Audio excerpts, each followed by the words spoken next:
Congress BJP ನಡುವೆ budget ಮೀಸಲಾತಿ war. ಮುಸ್ಲಿಮರಿಗೆ ಆದ್ಯತೆ ಅಂತ ಬಿಜೆಪಿ ನಾಯಕರು ಆರೋಪವನ್ನ ಮಾಡ್ತಾ ಇದ್ದಾರೆ. ಮುಸ್ಲಿಂ ಲೀಗ್ ಬಜೆಟ್ ಇದು, ಹಲಾಲ್ ಬಜೆಟ್ ಅಂತ ಬಿಜೆಪಿಯವರು ನಿನ್ನೆಯಿಂದಲೂ ಕೂಡ ಅಸಮಾಧಾನವನ್ನ ವ್ಯಕ್ತಪಡಿಸ್ತಾ ಇರುವಂತ ನೋಡ್ತಾ ಇದ್ದಾರೆ. ಇದು ಮುಸ್ಲಿಮರಿಗೋಸ್ಕರನೇ ಮಾಡಿರುವಂತ ಬಜೆಟ್ ಇದು. Zameer budget, Pakistan budget, Muslim League budget, ಹಲಾಲ್ ಬಜೆಟ್ ಅಂತ ಹೇಳ್ಕೊಂಡ್ ಬರ್ತಾ ಇದ್ರು. ಅದಕ್ಕೆ ಕಾಂಗ್ರೆಸ್ ನಾಯಕರು ತಿರುಗೇಟನ್ನ ಕೊಡ್ತಾ ಇದ್ದಾರೆ. ಬಿಜೆಪಿಗೆ ಹಳದಿ ಕಣ್ಣು, ಕೀಳು ಮಟ್ಟದ ರಾಜಕೀಯ ಅಂತ ಕಿಡಿಕಾರಲಾಗ್ತಾ ಇದೆ.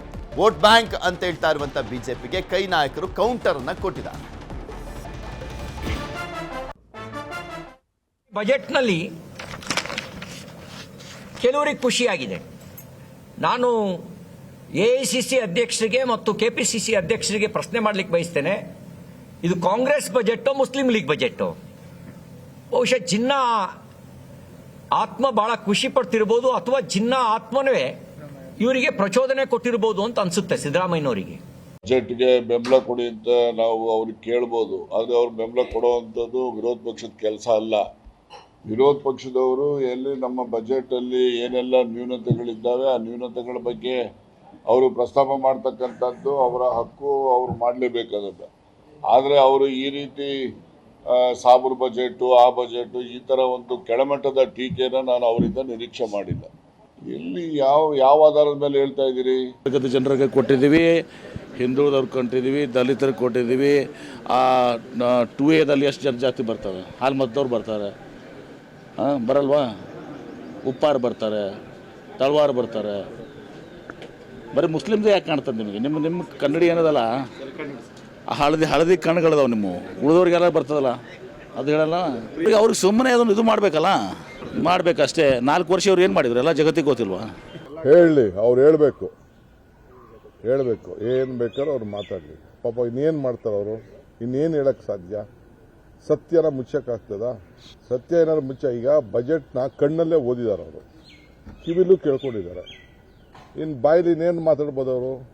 ಕಣ್ಣಿಗೆ ಸುಳ್ಳು ಹೇಳೋಕ್ಕಾಗಲ್ಲ, ಕಿವಿಗೆ ಸುಳ್ಳು ಹೇಳೋಕ್ಕಾಗಲ್ಲ, ಬಾಯಿನಲ್ಲಿ ಸುಳ್ಳು ಹೇಳ್ಬೋದಲ್ಲ, ಆ ಸುಳ್ಳು ಹೇಳ್ತಾ ಇದ್ದಾರೆ. ಇದೊಂದು ಹಲಾಲ್ ಕಟ್ ಬಜೆಟ್. ಒಂದು ಸಮುದಾಯದ ಓಲೈಕೆ ನಡೆದಿದೆ. ಕೇಂದ್ರ ಸಚಿವ ಪ್ರಹ್ಲಾದ್ ಜೋಶಿ ಅವರು ಲೇವಡಿಯನ್ನ ಮಾಡಿದ್ದಾರೆ. ಕಾಂಗ್ರೆಸ್ನ ಬಜೆಟ್ಗೆ, ಸಿದ್ದರಾಮಯ್ಯನವರ ಬಜೆಟ್ಗೆ ಲೇವಡಿಯನ್ನ ಮಾಡಿರುವಂಥದ್ದು. ಆಮೇಲೆ ವಿರೋಧ ಪಕ್ಷದವರು ಇದನ್ನ ಅಪ್ರಿಷಿಯೇಟ್ ಮಾಡ್ತಾರೆ ಅಂತ ಯಾರಿಂದನೂ ನಿರೀಕ್ಷೆ ಮಾಡ್ಲಿಕ್ಕೆ ಸಾಧ್ಯನೇ ಇಲ್ಲ.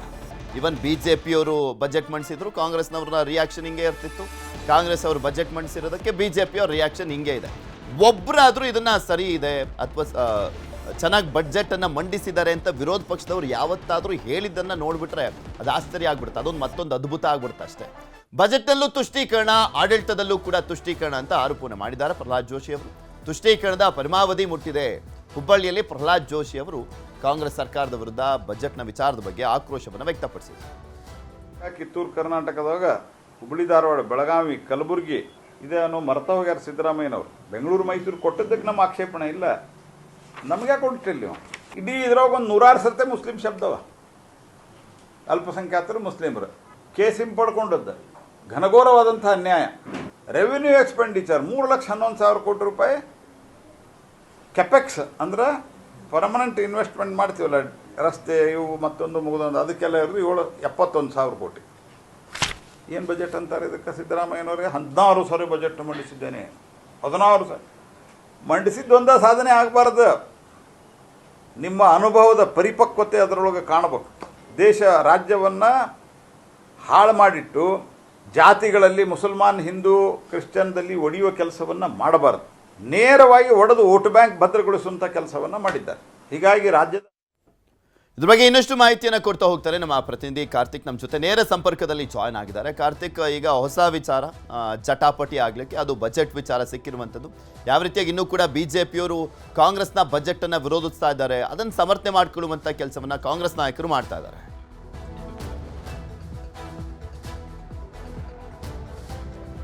ಪೃಥ್ವಿ, ಖಂಡಿತವಾಗಿಯೂ ಕೂಡ ನಿನ್ನೆ ಮಂಡಿಸಿರುವಂತಹ ರಾಜ್ಯ ಬಜೆಟ್ಗೆ ವಿಪಕ್ಷಗಳು ವ್ಯಾಪಕವಾಗಿ ಟೀಕೆಯನ್ನ ಮಾಡ್ತಾ ಇದ್ದಾರೆ. ಇತ್ತ ಕಾಂಗ್ರೆಸ್ ನಾಯಕರು ಬಜೆಟ್ ಅನ್ನ ಸಮರ್ಥಿಸಿಕೊಳ್ಳುವಂತ ಕೆಲಸವನ್ನು ಕೂಡ ಮಾಡ್ತಾ ಇದ್ದಾರೆ. ಪ್ರಮುಖವಾಗಿ ವಿಪಕ್ಷ ನಾಯಕರು ಟೀಕೆ ಮಾಡುವಂತ ಒಂದು ವಿಚಾರದಲ್ಲಿ ಮುಸ್ಲಿಮರನ್ನ ಕೂಡ ಎಳೆದು ತರ್ತಾ ಇರ್ತಕ್ಕಂಥದ್ದು. ಅಂದ್ರೆ ಮುಸ್ಲಿಂ ಸಮುದಾಯಕ್ಕೆ ಹೆಚ್ಚಿನ ಪ್ರಾಶಸ್ತ್ಯವನ್ನ ಈ ಒಂದು ಬಜೆಟ್ ನಲ್ಲಿ ಕೊಡಲಾಗಿದೆ ಅನ್ನುವಂತ ಒಂದು ಕಾರಣವನ್ನ ಇಟ್ಟುಕೊಂಡು ಹಲಾಲ್ ಬಜೆಟ್, ಮುಸ್ಲಿಂ ಲೀಗ್ ಬಜೆಟ್ ಅನ್ನುವಂತ ರೀತಿಯಾಗಿ ಬಿಜೆಪಿಯ ನಾಯಕರುಗಳು ಟೀಕೆಯನ್ನ ಮಾಡ್ತಾ ಇದ್ದಾರೆ.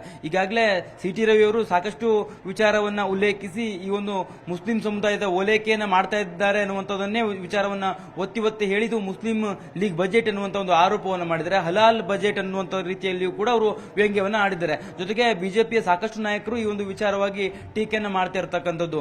ಏನು ಬಜೆಟ್ ನಲ್ಲಿ ನೀವು ಹೆಚ್ಚಿನ ಪ್ರಮಾಣದಲ್ಲಿ ಅವರಿಗೆ ಅನುದಾನವನ್ನು ಕೊಟ್ಟಿದ್ದೀರಿ, 4700ಕ್ಕೂ ಹೆಚ್ಚು ಕೋಟಿಗೂ ಹೆಚ್ಚು ಅನುದಾನವನ್ನು ಅವರಿಗೆ ಕೊಡಲಾಗಿದೆ. ಇದು ಒಂದ್ ಕಡೆ ಆದ್ರೆ, ಇನ್ನೊಂದು ಕಡೆ ಗುತ್ತಿಗೆಯಲ್ಲಿ 2 ಕೋಟಿವರೆಗಿನ ಗುತ್ತಿಗೆಯಲ್ಲಿ 2B ಮೀಸಲಾತಿಯಲ್ಲಿ ಅಲ್ಲಿ ಮುಸ್ಲಿಮರು ಕೂಡ ಬರ್ತಾರೆ. ಹಾಗಾಗಿ ಆ ಒಂದು ಮೀಸಲಾತಿಯನ್ನ 2Bಗೂ ಕೂಡ ವಿಸ್ತರಿಸಿರತಕ್ಕಂಥ ವಿಚಾರವಾಗಿಯೂ ಕೂಡ ಈಗ ವಿಪಕ್ಷಗಳು ಹರಿಯಾಯ್ತಾ ಇರುವಂತದ್ದು.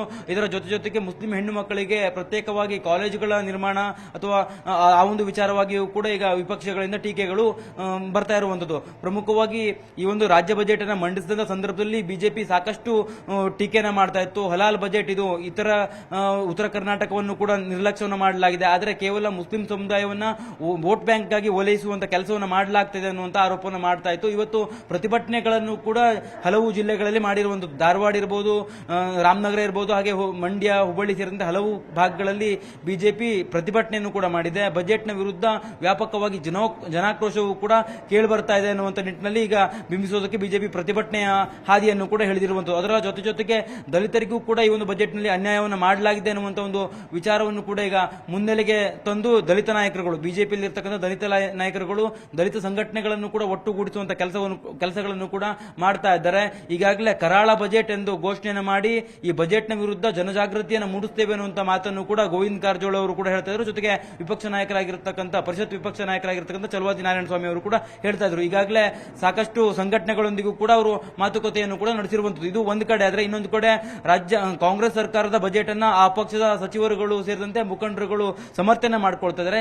ಎಲ್ಲರಿಗೂ ಕೂಡ ಸಮಪಾಲನ್ನ ಒದಗಿಸುವಂತಹ ಬಜೆಟ್ ಇದು ಅಂತ ಅವರು ಪ್ರಶಂಸೆಯನ್ನು ವ್ಯಕ್ತಪಡಿಸಿಕೊಳ್ತಾ ಇರುವಂತದ್ದು. ಬಿಜೆಪಿಯವರಿಗೆ ಈ ಒಂದು ಬಜೆಟ್ ಅನ್ನ ಟೀಕೆ ಮಾಡುವಂತದೇ ಕೆಲಸ ಆಗಿದೆ. ಜೊತೆಗೆ ಮುಸ್ಲಿಂ ಸಮುದಾಯವನ್ನು ಪ್ರತಿ ಬಾರಿಯೂ ಕೂಡ ಎಳೆದು ತರ್ತಾರೆ. ಮುಸ್ಲಿಮರು ಈ ಒಂದು ದೇಶದ ನಾಗರಿಕರಲ್ವಾ, ಹಾಗಿದ್ರೆ ಅವರ ಏಳಿಗೆಗೂ ಕೂಡ ಸರ್ಕಾರ ಶ್ರಮವನ್ನು ಹಾಕಬೇಕಲ್ಲ, ಸರ್ಕಾರ ಅವ್ರಿಗೂ ಕೂಡ ಕೊಡುಗೆಗಳನ್ನು ಕೊಡಬಾರದು ಹಾಗಿದ್ರೆ ಅನ್ನುವಂತ ರೀತಿಯಲ್ಲಿ ಮುಸ್ಲಿಂ ವಿಪಕ್ಷ ನಾಯಕರ ಟೀಕೆಯನ್ನ ಪ್ರಶ್ನೆ ಮಾಡ್ತಾ ಇರುವಂತದ್ದು. ಪ್ರಮುಖವಾಗಿ ಈ ಒಂದು ಬಜೆಟ್ನಲ್ಲಿ ಯಾವಾಗ ಮುಸ್ಲಿಮರಿಗೆ ಮೀಸಲಾತಿ ವಿಚಾರ ಇರಬಹುದು, ಜೊತೆಗೆ ಹೆಚ್ಚಿನ ಅನುದಾನವನ್ನ ಕೊಡುವಂತ ನಿಟ್ಟಿನಲ್ಲಿ ಸರ್ಕಾರ ಒಂದಿಷ್ಟು ಯೋಜನೆಗಳನ್ನು ಜಾರಿ ಮಾಡಿದೆಯಲ್ಲ, ಈ ಒಂದು ಯೋಜನೆ ಜಾರಿ ಮಾಡಿರತಕ್ಕಂಥದ್ದು ವಿಪಕ್ಷಗಳ ಕೆಂಗಣ್ಣಿಗೆ ಗುರಿಯಾಗಿದ್ರೆ ಇತ್ತ ಕಾಂಗ್ರೆಸ್ ಸಮರ್ಥನೆಯನ್ನು ಮಾಡ್ಕೊಳ್ತಾ ಇದ್ದಾರೆ. ಕಾಂಗ್ರೆಸ್ನಲ್ಲಿ ಇರತಕ್ಕಂಥ ಮುಸ್ಲಿಂ ನಾಯಕರುಗಳು ಕೂಡ ಈ ವಿಚಾರವನ್ನ ಸಮರ್ಥಿಸಿಕೊಳ್ತಾ ಇದ್ದಾರೆ. ಪೃಥ್ವಿ, ಓಕೆ, ಧನ್ಯವಾದ ಕಾರ್ತಿಕ್ ನಿಮ್ಮೆಲ್ಲ ಮಾಹಿತಿಗಾಗಿ.